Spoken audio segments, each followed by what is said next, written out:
William Hill Vegas sponsors Frampton versus QUIGG on Sky Sports Box Office.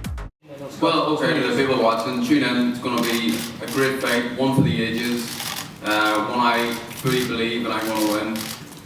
That's it. Make sure you're watching. It's going to be good. Scott, a final message from you to both Carl and to the fans watching at home.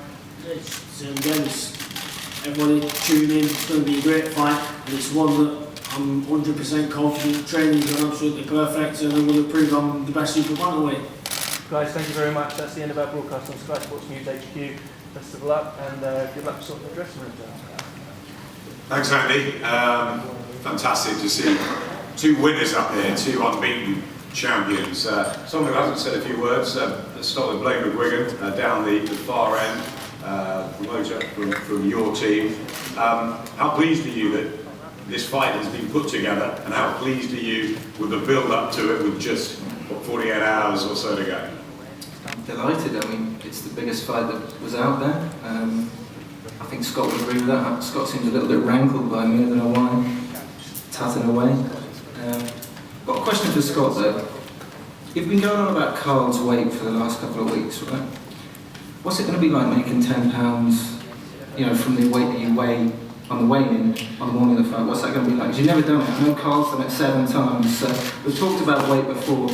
What are you going to say to that? You've got a pair of chops on you, haven't you? I just want to know. It's irrelevant. But you've never done it, Scott. No. Is that a new experience? Is that what you're banking on? No, I'm just You interested. must be struggling. What are you doing up here? I'm the promoter. Asking questions like that, come on. I'm the promoter, mate. Eddie can tell away as well. No, I'm delighted about the fight. I'm really delighted. Shane, how important is it to you? You built up a really good stable down in London. We saw earlier the likes of Conrad Cummings, Josh Taylor, really good kids on the card. Real talent coming out of your gym, obviously.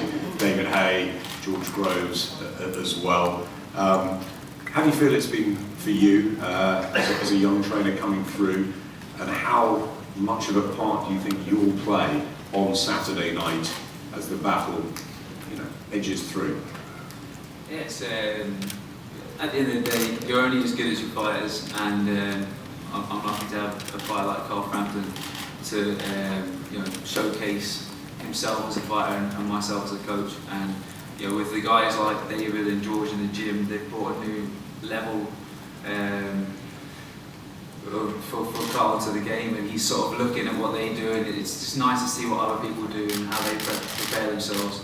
And obviously the likes of Conrad Cummings and Josh Taylor and Josh Bridger stuff all coming through, bouncing off each other and just pushing each other in the day, every day in the gym. And it's just he's flying. He's brought to another level. And I know you're particularly close to Carl. You live together. You're good mates as well. Have you ever seen him in better physical and mental condition going into any fight? No, definitely not. He's in the best shape of his life. He's mentally very assured of himself as well. But he has to be. Scott Quigg is.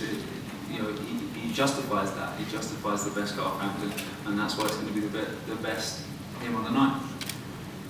Shane, you said that you have plenty of respect for Joe Gallagher. Does that go two ways, Joe? What do you think of Shane's development as a trainer, really, when you look at him? First of all, thanks everyone for coming to Manchester. Before I answer your question, Adam, there's just a few people I'd like to thank. That's helped Scott Quigg on his journey here to where he headlines this Saturday night at the arena. First of all, Brian Hughes, Pat Barrett, all the boys up there, Colliers and Moston. I'd like to thank the promoters in the past, Wally Dixon, Ricky Hatton, and of course Eddie Hearn and Sky for getting behind Scott Quigg. Without them, Scott Quigg wouldn't be here where he's sat here today. In answer to your question, Adam, listen, Shane McGuigan, it's well noted what I've said. Everything else, you're only as good as the kids you got. I've seen him behind the gloves, he said he's been training him for 6 years. But I remember at the press conference when he turned pro, Carl, Jerry Story was the main trainer. So it's a bit cringe. He's done well in the 2 years that he's with him, but don't be trying to take someone else's plaudits away for the work that they did with him. No, just let me finish. No, let me finish. You're not in control. You're not in Belfast. We're in Manchester. Okay, I'm going to speak. Okay. Also on top of that, Shane, obviously David Hay, George Groves, they've joined him, and like I say, that You can't judge Shane McGuigan yet. It's well noted, been coaching since the age of 23, 24 as an amateur and pro, and there's a lot made about Shane, but you just got to look at the stable of fighters that I have at the moment. You've got the 4 Smith brothers, all won 4 British titles. Anthony Crowell, world champion. Liam Smith, world champion. Jose Burton, from the age of 11, extra junior schoolboy, is now fighting the British light heavyweight title.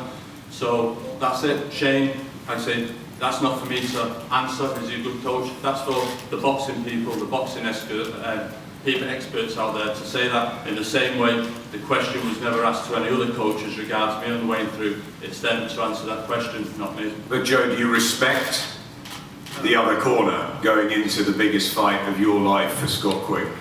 Well, listen, I respect anyone that puts the time and effort into developing fighters. It's a Answer the question. I am answering it, Barry. Let's not turn into the Barry show. You'll let me turn in a minute. What I'm saying to this is I respect all trainers that put the time and effort in developing children from grassroots level to professionals, because trainers put more in than fighters do. Like Shane now, he has 5, 6 fighters. That means more time away from the family and everything else. So on that side, as a boxing coach, yes, I respect him. Thanks. Thank you. Long way to answer the question, but nonetheless, thank you. Thank yous from that side, that's good. Eddie, it's a massive fight at the start of another massive year for British boxing. How important is it that it is a classic on Saturday night? And deep down, do you think it will be? Yeah, I can't see anything other than a great fight. You can't, I don't think you can ever sit there and know for sure how a fight's going to play out. But when you've got 2 fighters as talented as Scott and Carl, and so much on the line, so much passion from teams, from fans, then generally you get something very, very special. And I think that's what we're going to get on Saturday night. I think I want to thank you, and I want to thank Barney Francis at Sky Sports, because without their investment in boxing, fights like these would never get made. And I know it's boring sometimes to talk about money, but it's our jobs as promoters to make sure these guys leave the sport as wealthy as possible. And there has never been, and there will never be 2 paydays like this from the super bantamweight division. And one of the most pleasing things as a promoter in this fight is that 2 smaller men get the opportunity to see the limelight and the money of this magnitude. And I think that shows how good they are. That shows you what kind of place British boxing is in, that we can produce these fights and these numbers that can blow the minds of our friends in America, who, when they realise how much these guys are making, everyone realises that, this is actually the place to be, rather than people supposedly thinking they need to crack it in America. So it's great for British boxing, and I'm glad we're nearly there. The super bantamweights often give us high class, high skills, high tempo fights. Barry, you mentioned, of course, Eric Morales and Marco Antonio Barrera, the trilogy they had. That first fight was utterly memorable. Do you think this could go down in the pantheon of greats? Certainly these shorts have dished up. Yeah, we don't know. I think Carl is a superior fighter in every department, and of course I'm not going to be too happy with that. But I think he'll be too good for him. But you never know. It might be. When you look at the likes of Wilfredo Gomez, Julian Jones, phenomenal super bantamweights, and these 2 guys have to prove that they're as good as that. You can't put them in the same rank as they are just yet. But there is a potential there, and there is a potential to be a great fight. I hope it's a great fight for the viewers. And then you mentioned the little guys. I mean, you were a featherweight, of course. Nassim Hamad was a wonderful entertainer and a fabulous puncher. We had such a ride with him. The glamorous heavyweights are always talked about, but is it terrific that the spotlight is on these guys, the A-Stone 10? You look back to the likes of, I mentioned Wilfredo Gomez, Salvador Sanchez, Azuma Nelson, Nassim Hamad coming through the ranks, Wilfredo Gomez, Wilfredo Vasquez. There's so many great Latino fighters and American fighters in the featherweight division that were just sparkling to watch, and you just couldn't take your eyes off. And they need a dance partner as well, don't they? They all do. 2 to tango. That's the thing. It's for example, Ben had Eubank, and Ben and Eubank had Collins. So it's great to have somebody in your sort of locale that you want to fight that can generate this sort of interest. It's phenomenal. So Carl, we've got you and Scott. What are you going to give us on Saturday night? And how much deep down does it mean to you personally to get this right?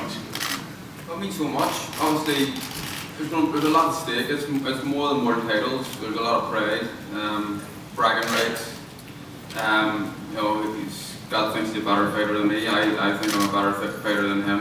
It's just about proving it on the night. There's so much involved in the night. Reputation is a big thing. It's a big deal. It has everything in this fight. But I'm prepared to do whatever it takes to win.